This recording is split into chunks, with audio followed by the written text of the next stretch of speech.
Hello everybody, welcome to my channel. मैं प्रिंस आपका स्वागत करता हूं। तो इस वक्त बहुत बड़ी बिग अपडेट निकल कर सामने आ रही है कि अभी जो भी एमपी पुलिस का प्रोसेस रहता था भर्ती प्रक्रिया का, वो पूरी तरह से बदलने वाला है, क्योंकि बहुत जल्द भर्ती बोर्ड का गठन होने वाला है। तो इसी के संबंध में आज इंफॉर्मेशन रहेगी और इसके साथ बच्चों इस चैनल को सब्सक्राइब कर लीजिए, क्योंकि जैसे ही कोई न्यू अपडेट आता है सबसे पहले आपको इसी चैनल के माध्यम से दिया जाएगा। तो देखिए, अब एक बहुत बड़ी बिग अपडेट निकल कर सामने आ रही है कि इस जो मोहन सरकार है वो पुलिस भर्ती बोर्ड गठन करने वाली है। बहुत ही जल्द जो भर्ती बोर्ड का गठन होगा और इसी के संबंध में आज जानते हैं कि क्या कार्य रहेंगे और किन बच्चों को इसका प्रॉफिट होगा, किन बच्चों को इसका लॉस होगा और आखिर इसकी जरूरत क्यों पड़ी भर्ती बोर्ड का गठन करने की, क्योंकि ऑलरेडी ईएसबी पहले से ही मौजूद था। तो क्योंकि मध्य प्रदेश पुलिस में बहुत ही बड़े बदलाव होने वाले हैं, तो आइए इन्हीं सब के बारे में डिस्कशन करते हैं। बच्चों, अभी आपने हाल ही में देखा होगा कि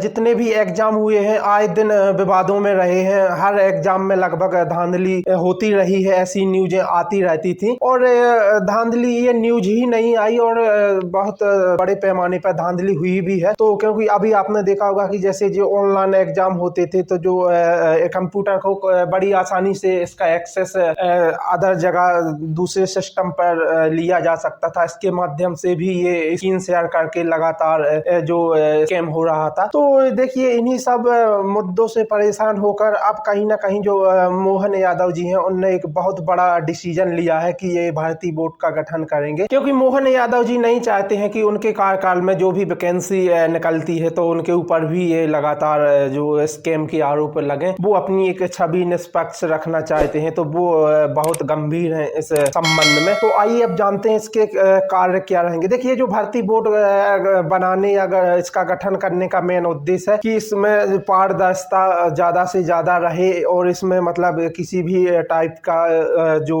धांधली होती थी वो ना हो। तो देखिए, सबसे पहले जो बड़ा बदलाव होने जा रहा है उसी का इसमें जरूरत महसूस हुई है कि इसमें देखिए सबसे बड़ा जो बदलाव होगा वो यह होगा कि सबसे पहले फिजिकल होगा। जी हाँ बच्चों, सबसे पहले फिजिकल होगा और फिजिकल के बाद रिटर्न होगा। तो यह सबसे बड़ा बदलाव है कि मोहन सरकार है वो सबसे पहले एमपी पुलिस का फिजिकल करवाएगी, क्योंकि आपने देखा होगा कि ये जो भी ऑनलाइन एग्जाम होते थे उसमें ज्यादा चांस रहते हैं जो स्कैम करवाने के, जबकि फिजिकल में इतना स्कैम नहीं होता है। तो मोहन सरकार का जो है कि सबसे पहले बड़ा डिसीजन यही है, उनका मानना है कि पहले जो फिजिकल हो जाएगा, क्योंकि देखिए फिजिकल होने के बाद जो 7 गुना बच्चों का मेरिट लिस्ट आएगा तो उसमें ज्यादा बच्चे नहीं रहेंगे और इन लोगों को बहुत अधिक कंप्यूटरों की या कॉलेजों की आवश्यकता नहीं रहेगी। आपको बताना चाहते हैं कि बहुत अधिक जो सेंटर बनाए जाते हैं तो इसमें कई बार सरकार की इसमें कोई मंशा नहीं रहती है कि इसमें स्कैम हो, जो अदर सेंटर वाले ही इसमें स्कैम कर देते हैं। तो उन सब से निपटने के लिए मोहन सरकार का यही मानना है कि पहले फिजिकल स्टार्ट किया जाए, उसके बाद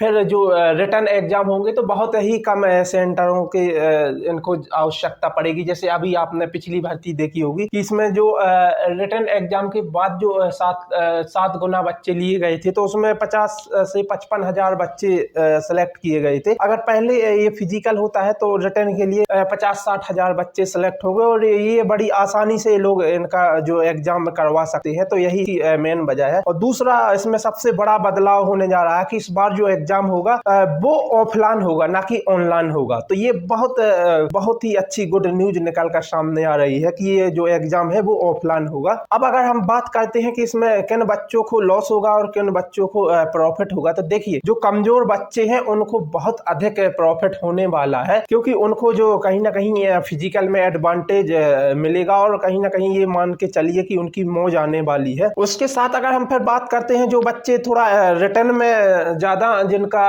स्ट्रॉन्ग है तो उन बच्चों को इसमें लॉस होगा। इन बच्चों की अपेक्षा थोड़ा लॉस होगा क्योंकि उनका इतना फिजिकल स्ट्रॉन्ग नहीं रहता है। तो अगर जो पहले फिजिकल होगा तो इन बच्चों को ज्यादा प्रॉफिट रहेगा और जो रिटर्न में स्ट्रॉन्ग बच्चे रहते हैं उनको लॉस होगा। और फिर इसके साथ अगर हम बात करते हैं जो ऑफलाइन एग्जाम होगा तो इनमें दोनों ही बच्चों को प्रॉफिट होगा, क्योंकि इसमें जो स्कैम के थ्रू 1000-1500 जो घुसपैठिए अंदर आ जाते थे वो कहीं ना कहीं फिल्टर लगेगा। तो इन बच्चों को बहुत अधिक, दोनों ही बच्चों को प्रॉफिट होने वाला है। और आपने देखा ही होगा कि जस्ट अभी अप्रैल लास्ट में ये नोटिफिकेशन भी आने वाला था, वो भी कहीं ना कहीं होल्ड हो चुका है। तो देखिए ये भर्ती तो शायद इस नियम से नहीं होगी, लेकिन जो नेक्स्ट भर्ती आएंगी वो भर्ती बोर्ड के अकॉर्डिंग जरूर भर्तियां होंगी। और इसके साथ ही बच्चों इस चैनल को सब्सक्राइब कर लीजिए, क्योंकि जैसे ही कोई न्यू अपडेट आता है सबसे पहले आपको इसी चैनल के माध्यम से दिया जाएगा। धन्यवाद।